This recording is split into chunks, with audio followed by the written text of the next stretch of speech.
Factory তৈরি করতে আসা কোটিপতি ছেলেটি গরিব মেয়েটির সাথে যা করল সেই সত্যিটা জেনে পুরো গ্রাম কেঁদে ফেলল।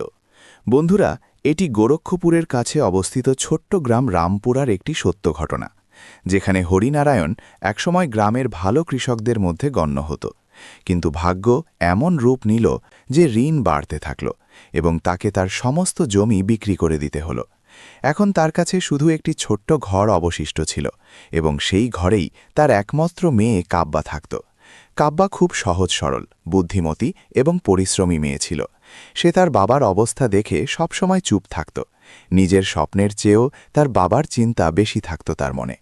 গ্রামে কাব্যের বয়সী প্রায় সব মেয়ের বিয়ে হয়ে গিয়েছিল, কিন্তু কাব্যের বিয়ে তখনও হয়নি। এর একটাই কারণ ছিল ঋণ। অনেকবার বিয়ের প্রস্তাব এলেও কোনোটি ঠিক হতো না। কখনো এমন কোনো লোক হতো যার আগে থেকেই বিয়ে হয়ে গেছে, কখনো কেউ বয়সে অনেক বড় হতো, আবার কখনো কেউ শুধু লোভের বশবর্তী হয়ে বিয়ের প্রস্তাব দিত। হরিনারায়ণ তার মেয়ের জীবন নষ্ট করতে চাইত না, তাই প্রতিবারই সে এই ধরনের প্রস্তাবগুলো প্রত্যাখ্যান করত।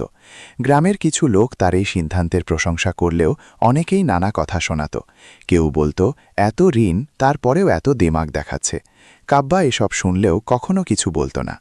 অন্যদিকে মুম্বাই শহরে আদিত্য মেহরা নামে এক ব্যক্তি থাকত। আদিত্যকে দেশের বড় শিল্পপতিদের মধ্যে গণ্য করা হতো। তার অনেকগুলো কোম্পানি ছিল। সে কোটি টাকার ব্যবসা সামলাত এবং মুম্বাইয়ে তার একটি বড় বাংলো ছিল। কিন্তু তার জীবনের শুরুটা এত সহজ ছিল না। একদিন আদিত্য তার অফিসে বসে কাজ দেখছিল। তখন তার ম্যানেজার রাকেশ তার কেবিনে আসে। স্যার, আপনি যদি অনুমতি দেন তো একটা কথা বলার ছিল, রাকেশ ধীরে ধীরে বলল।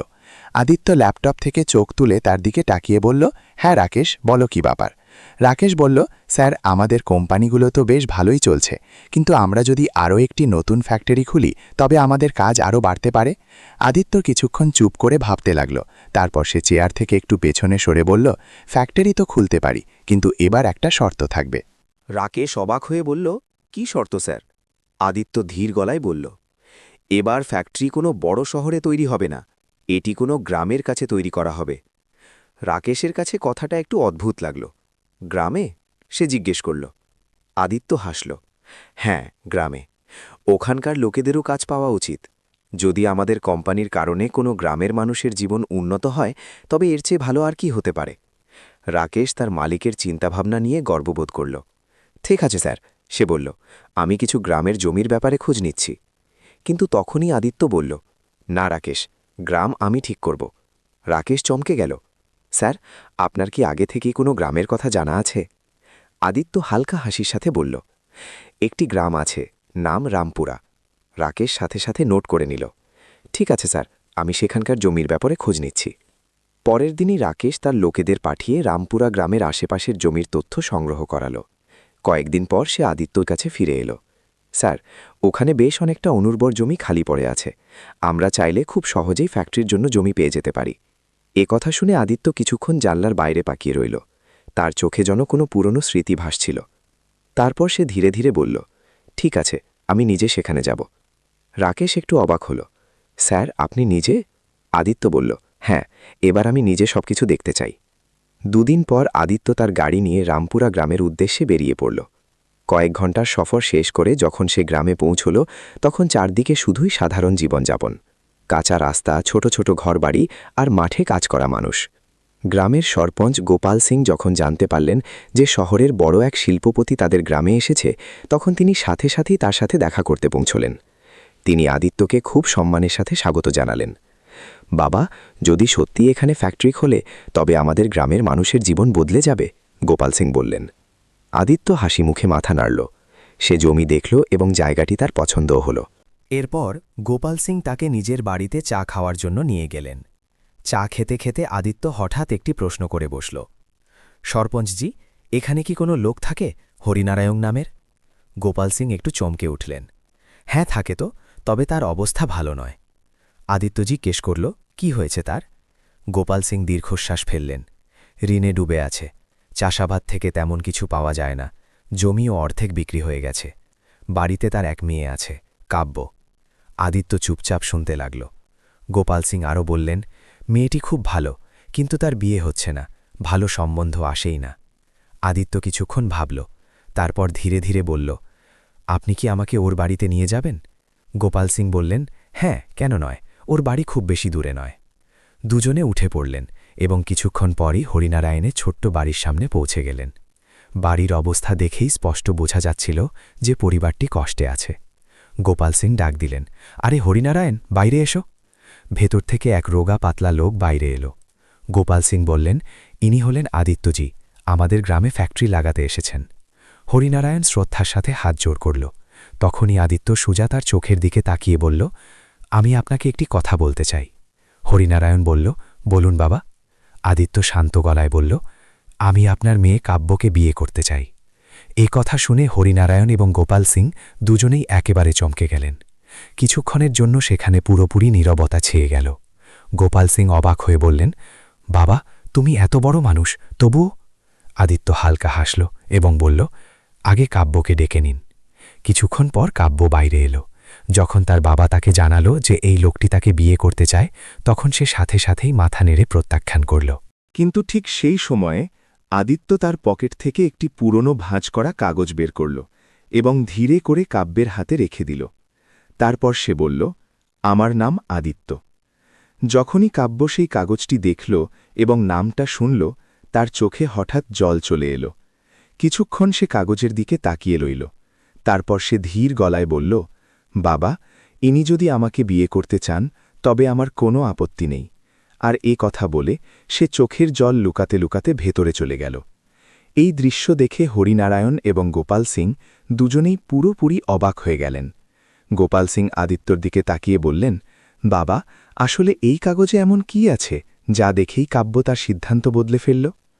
আদিত্য কিছুক্ষণ সেই বাড়ির দিকে তাকিয়ে রইল। তারপর ধীরে ধীরে বলল, এই প্রশ্নের উত্তর দেওয়ার জন্য আপনাদের 15 বছর পিছিয়ে যেতে হবে। তার চোখে যেন পুরনো দিনের স্মৃতি ভাসছিল। হরিনারায়ণ এবং সরপঞ্চ গোপাল সিং দুজনেই চুপচাপ তার দিকে তাকিয়ে রইলেন। তারা বুঝতে পেরেছিলেন যে এই গল্পের পেছনে নিশ্চয়ই কোনো গভীর কথা লুকিয়ে আছে। আদিত্য কিছুক্ষণ চারদিকে দেখল, তারপর ধীরে ধীরে তার গল্প শোনাতে শুরু করল। আজ থেকে প্রায় 15 বছর আগে আমি একেবারে একাকী একটি ছেলে ছিলাম। আদিত্য বলল, আমার কোনো বাড়ি ছিল না, কোনো পরিবার ছিল না এবং কোনো আশ্রয়ও ছিল না। এ কথা বলতে বলতে তার গলা একটু ভারী হয়ে এলো। সে জানাল যে যখন সে ছোট ছিল তখনই তার বাবা পৃথিবী ছেড়ে চলে গিয়েছিলেন। এরপর তার মাই ছিল তার একমাত্র ভরসা। মা দিনমজুরি করে কোনো মতে তার পেট ভরাতেন। একদিন তার মা তাকে সাথে নিয়ে অন্য একটি শহরে কাজের সন্ধানে যাচ্ছিলেন। রাস্তায় হঠাৎ একটি বড় দুর্ঘটনা ঘটে গেল। রাস্তা পার হওয়ার সময় একটি দ্রুতগামী ট্রাক তার মাকে ধাক্কা মারে। সেদিন আদিত্যর পুরো পৃথিবী উজাড় হয়ে যায়। মুহূর্তের মধ্যেই তার মাও তাকে ছেড়ে চলে যান। সেই দুর্ঘটনার পর আদিত্য পুরোপুরি একা হয়ে পড়ে। সেই সময় তার বয়স ছিল মাত্র 15 বছর। এত কম বয়সে তার কাছে থাকার মতো কোনো ঘর ছিল না এবং খাওয়ারও কোনো ব্যবস্থা ছিল না। অনেক দিন ধরে সে রাস্তায় রাস্তায় ঘুরে বেড়াত। কখনো কোনো দোকানের বাইরে বসে থাকত, কখনো কোনো মন্দিরের কাছে রাত কাটিয়ে দিত। ধীরে ধীরে সে বুঝতে পারল যে বেঁচে থাকতে হলে তাকে নিজেকেই কিছু একটা করতে হবে। সে দেখল যে কিছু বাচ্চা কাঁধে বস্তা নিয়ে শহরের অলিগলিতে বাতিল জিনিসপত্র ভাঙাড়ি কোড়ায়। তারপর সেই জিনিসপত্র এক দোকানদারকে বিক্রি করে দেয় এবং বদলে কিছু টাকা পায়। আদিত্য সেই কাজ শুরু করে দিল। সকাল হলেই সে একটি পুরনো বস্তা নিয়ে বেরিয়ে পড়ত এবং সারাদিন গলিতে গলিতে ঘুরে প্লাস্টিক, লোহার টুকরো এবং খালি বোতল কোড়াত। সন্ধ্যায় সেসব এক ভাঙাড়িওয়ালাকে দিয়ে দিত এবং বদলে কিছু টাকা পেত। সেই টাকা দিয়েই সে তার পেট ভরাত। এভাবেই বেশ কয়েক মাস কেটে গেল। জীবন কোনো মতে চলছিল, কিন্তু তার মনে সব সময় একটা শূন্যতা বিরাজ করত। সে তার মাকে খুব মিস করত। অনেকবার রাতে এসে চুপচাপ বসে কাঁদত। একদিন এমন হলো যে ভাঙাড়িওয়ালাকে সে জিনিসপত্র দিত তার বাড়িতে বিয়ে ছিল। সেই লোকটি সব বাচ্চাদের বলে দিল যে আজ ভাঙাড়ি আনার দরকার নেই, কারণ দোকান বন্ধ থাকবে। এই কথা শুনে বাকি বাচ্চারা তো খুশি হয়ে গেল, কিন্তু আদিত্যর চেহারায় চিন্তার ছায়া নেমে এলো। সেদিন তার কাছে একটি টাকাও ছিল না। সে যদি কাজ না করে তবে খাবে কি? সে সারা দিন এদিক ওদিক ঘুরতে লাগল। খিদে ধীরে ধীরে তাকে দুর্বল করে দিচ্ছিল। শেষে ক্লান্ত হয়ে সে একটি সরকারি স্কুলের বাইরে এসে বসল। স্কুলের বাইরে একটি বড় অশ্বত্থ গাছ ছিল এবং তার নিচে বাঁধানো জায়গা চাতাল ছিল। আদিত্য সেখানেই বসে পড়ল। পড়তে আসা বাচ্চাদের দেখে তার মন ভারী হয়ে এলো। সে ভাবতে লাগলো যে তার জীবনটাও যদি এমন হতো, সেও যদি স্কুলে যেত, বই পড়ত এবং একটি স্বাভাবিক বাচ্চার মতো বাঁচতে পারত। তখনই স্কুলের ঘণ্টা বাজল এবং টিফিনের সময় হল। বাচ্চারা স্কুল থেকে বাইরে আসতে লাগল। কিছু বাচ্চা তাদের টিফিন খুলে খেতে লাগল এবং কিছু বাচ্চা পাশের ঠেলাগাড়ি থেকে ফলের চাট কিনছিল। আদিত্য দূরে বসে এসব দেখছিল। খিদের কারণে তার গলা শুকিয়ে আসছিল, কিন্তু তার কাছে কিছু কেনার মতো টাকা ছিল না। সে শুধু চুপচাপ সবাইকে দেখছিল। সেই সময় স্কুল থেকে একটি মেয়ে বাইরে এলো। সে বাকি বাচ্চাদের থেকে একটু আলাদা ছিল। তার চেহারায় মাসুমিয়াত ছিল এবং তার চোখে এক অদ্ভুত চমক ছিল। তার নাম ছিল কাব্য। কাব্য ধীরে ধীরে হেঁটে সেই গাছের কাছে এলো যেখানে আদিত্য বসেছিল। সে দেখল যে একটি রোগা পাতলা ছেলে চুপচাপ নিচে বসে আছে এবং বাকি বাচ্চাদের দেখছে। তার জামাকাপড় পুরনো ছিল এবং চেহারা ক্লান্ত দেখাচ্ছিল। কাব্য কিছুক্ষণ তাকে দেখল, তারপর ধীরে ধীরে তার কাছে এসে দাঁড়াল। আদিত্যর মনে হল যে হয়তো সে তাকে ওখান থেকে তাড়িয়ে দেবে, তাই সে তাড়াতাড়ি ওঠার চেষ্টা করল। কিন্তু তখনই কাব্য তার পেছনে লুকিয়ে রাখা টিফিনটি সামনে এগিয়ে দিল। সে ধীরে করে বলল, তোমার খিদে পেয়েছে তাই না? আদিত্য চমকে গেল। সে প্রথমবার কোনো অপরিচিত মানুষকে এত আপন সুরে কথা বলতে শুনল। সে কিছু বলল না, শুধু চুপচাপ দাঁড়িয়ে রইল। কাব্য হাসল এবং বলল, ভয় পেও না, এই খাবার আমি তোমার সাথে ভাগ করে নিতে চাই। একথা বলে সে সেই চাতালেই বসে পড়ল এবং টিফিন খুলল। তাতে বাড়ির তৈরি সাধারণ কিন্তু সুস্বাদু খাবার ছিল। কিছুক্ষণ পর আদিত্য ধীরে ধীরে বসে পড়ল। দুজনে একসাথে বসে খাবার খেল। সেদিন হয়তো অনেক দিন পর আদিত্যর পেট ঠিকমতো ভরেছিল। খাওয়া শেষ হবার পর কাব্য তাকে তার নাম জিজ্ঞেস করল। আদিত্য ধীরে করে তার নাম জানালো এবং তার পুরো গল্পটাও বলে দিল। কাব্য চুপচাপ তার কথা শুনতে লাগল। তার চোখে সহানুভূতি স্পষ্ট দেখা যাচ্ছিল। সেই দিনের পর কাব্য তাকে একটি কথা বলেছিল যা আদিত্যর জীবন বদলে দেওয়ার মতো ছিল। সে বলল, যদি তোমার খিদে পায় তবে রোজ এই সময়ে এখানে চলে আসবে। আমি আমার খাবার তোমার সাথে ভাগ করে নেব। সেই দিনের পর আদিত্য রোজ সেই স্কুলের বাইরে আসতে শুরু করল। কাব্য রোজ তার সাথে দেখা করত এবং দুজনে একসাথে বসে খাবার খেত। ধীরে ধীরে দুজনের মধ্যে এক নিষ্পাপ বন্ধুত্ব গড়ে উঠল। কিন্তু একদিন আদিত্য দেখল যে কাব্য খুব মন খারাপ করে আছে। সে আগের মতো হাসছে না। আদিত্য তাকে জিজ্ঞেস করল, কি হয়েছে, তুমি আজ এত চুপ কেন? কাব্য প্রথমে তো কিছু বলল না, কিন্তু পরের দিন যখন সে এলো তখন তার হাতে একটি কাগজ ছিল যাতে সে কিছু একটি এঁকেছিল। সে সেই কাগজটি আদিত্যকে দেখাল।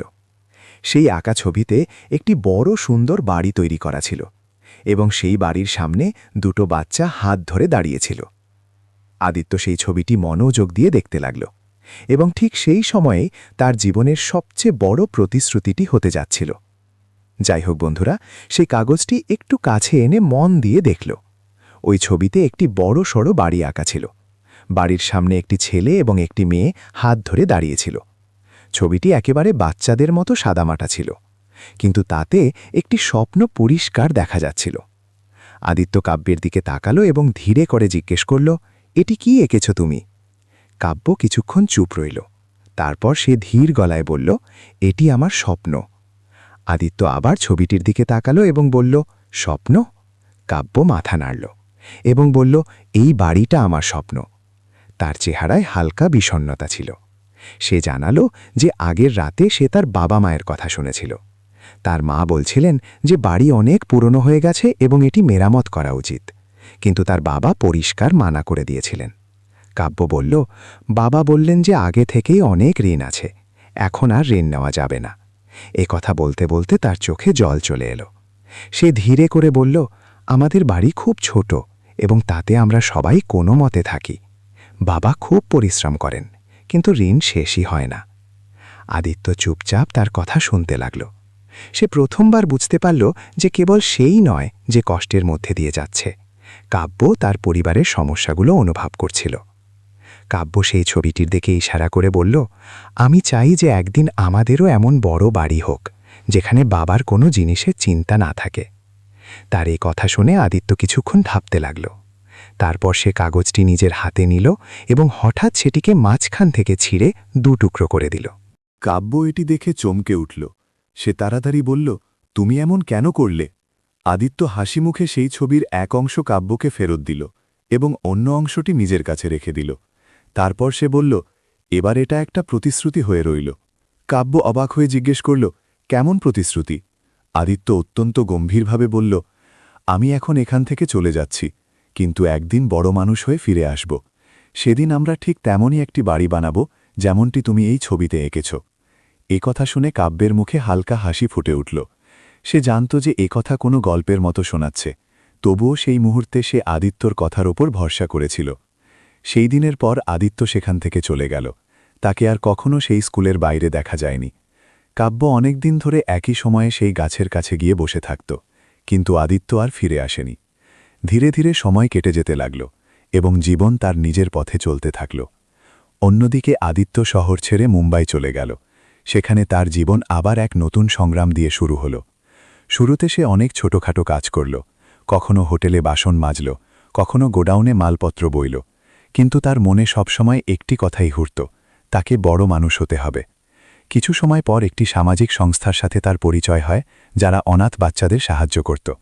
সেখানে সে থাকার জায়গা পেল, ভালো জামাকাপড় পেল এবং পড়াশোনা করার সুযোগও পেল।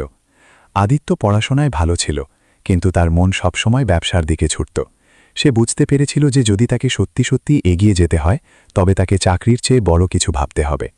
পড়াশোনার পাশাপাশি সে ছোট ছোট কাজ করতে লাগল এবং ধীরে ধীরে ব্যবসার খুঁটিনাটি শিখতে লাগল। যখন সে বড় হল তখন সে সেই ভাঙারির কাজ থেকেই নিজের ছোট একটি ব্যবসা শুরু করল। প্রথমে সে কোম্পানিগুলোর কাছ থেকে ভাঙারি কিনত এবং সেটি অন্য জায়গায় বিক্রি করে দিত। ধীরে ধীরে তার কাজ বাড়তে লাগল। তার পরিশ্রম এবং বুদ্ধিমত্তা তাকে সঙ্গ দিল। কয়েক বছরের মধ্যে তার ব্যবসা বেশ বড় হয়ে গেল। এখন মানুষ তাকে একজন সফল ব্যবসায়ী হিসেবে চিনতে শুরু করেছিল। সময়ের সাথে সাথে সে অনেক কোম্পানি শুরু করল এবং ধীরে ধীরে সে একজন বড় শিল্পপতি হয়ে উঠল। কিন্তু এত বছরেও সে একটি কথা কখনো ভোলেনি, সেই পুরনো কাগজের টুকরোটি। সেই টুকরোটি সবসময় তার কাছে যত্নে রাখা থাকত। যখনই সে ওটি দেখত, তার সেই ছোট্ট স্কুল, সেই অশ্বত্থ গাছ এবং কাব্যের হাসি মনে পড়ে যেত। সময় কাটতে কাটতে আদিত্যর বয়স ৩০ বছর হয়ে গিয়েছিল। এত বছরে সে অনেক কিছুই অর্জন করেছিল, কিন্তু তার মনে মাঝে মধ্যেই এই খেয়াল আসত যে হয়তো এতদিনে কাব্যের বিয়ে হয়ে গেছে। গ্রামে মেয়েদের বিয়ে তাড়াতাড়ি দিয়ে দেওয়া হয়, এই কথা ভেবে সে কখনো ফিরে যাওয়ার চেষ্টা করেনি। কিন্তু ভাগ্যের হয়তো অন্য কিছুই লেখা ছিল। একদিন তার ম্যানেজার রাকেশ তাকে বলল যে কোম্পানির একটি নতুন ফ্যাক্টরি প্রয়োজন। এ কথা শুনতেই আদিত্যর মনে হঠাৎ একটি ভাবনা এলো। তার সেই পুরনো গ্রামের কথা মনে পড়ে গেল, রামপুরা। সে ভাবল যে যদি সেখানে ফ্যাক্টরি তৈরি করা হয় তবে গ্রামের মানুষ কাজ পাবে এবং হয়তো সে তার পুরনো প্রতিশ্রুতির কাছাকাছি পৌঁছতে পারবে। এই ভাবনা নিয়েই সে রামপুরা গ্রামের নাম প্রস্তাব করেছিল। যখন জমির খোঁজখবর পাওয়া গেল তখন সে নিজেই সেখানে পৌঁছে গেল এবং আজ এত বছর পর সে সেই গ্রামেই দাঁড়িয়েছিল, ঠিক সেই বাড়ির সামনে যেখানে কাব্য থাকত। আদিত্য নিজের কথা শেষ করে ধীরে ধীরে বলল, আমি সেদিন যে প্রতিশ্রুতি দিয়েছিলাম তা পূরণ করার জন্যই আজ এখানে এসেছি। তার এই কথা শুনে হরিনারায়ণ এবং সরপঞ্চ গোপাল সিং দুজনেরই চোখ ভিজে উঠল। কিন্তু তখনও তারা জানত না যে এরপর গ্রামে কি হতে চলেছে, কারণ এই খবরটি এবার পুরো রামপুরা গ্রামে আগুনের মতো ছড়িয়ে পড়তে যাচ্ছিল। আর তাই কয়েক ঘন্টার মধ্যেই পুরো রামপুরা গ্রামে এই খবর ছড়িয়ে পড়ল যে শহরের এক খুব বড় শিল্পপতি হরিনারায়ণের মেয়ে কাব্যকে বিয়ে করতে চায়। প্রথমে তো মানুষের বিশ্বাসই হল না। গ্রামের অনেক লোক হরিনারায়ণের বাড়ির বাইরে জড়ো হতে লাগল। কেউ জানলা দিয়ে উকি মেরে দেখছিল, কেউ উঠোনে দাঁড়িয়ে কথা বলছিল। সবার মনে একটাই প্রশ্ন ছিল যে এমনটা কিভাবে হতে পারে। ধীরে ধীরে যখন মানুষ আদিত্যের পুরো গল্পটা জানতে পারল যে সেই ছেলেটি যাকে একসময় কাব্য স্কুলের বাইরে খাবার খাইয়েছিল, তখন সবার চিন্তাভাবনা বদলাতে শুরু করল। মানুষ প্রথমবারের মতো বুঝতে পারল যে মানুষের ছোট্ট একটু ভালো কাজও কত বড় হতে পারে। হরিনারায়ণ এখনও বিশ্বাস করতে পারছিল না যে তার মেয়ের জীবনে এত বড় পরিবর্তন আসতে চলেছে।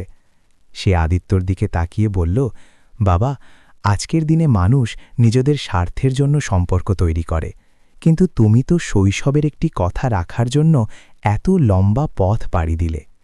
আদিত্য শান্ত স্বরে বলল, কাকাবাবু, সেদিন কাব্য যদি আমাকে খাবার না দিত তবে হয়তো আমি বেঁচেই থাকতাম না, সে আমাকে শুধু খাবার দেয়নি, সে আমাকে আশা দিয়েছিল।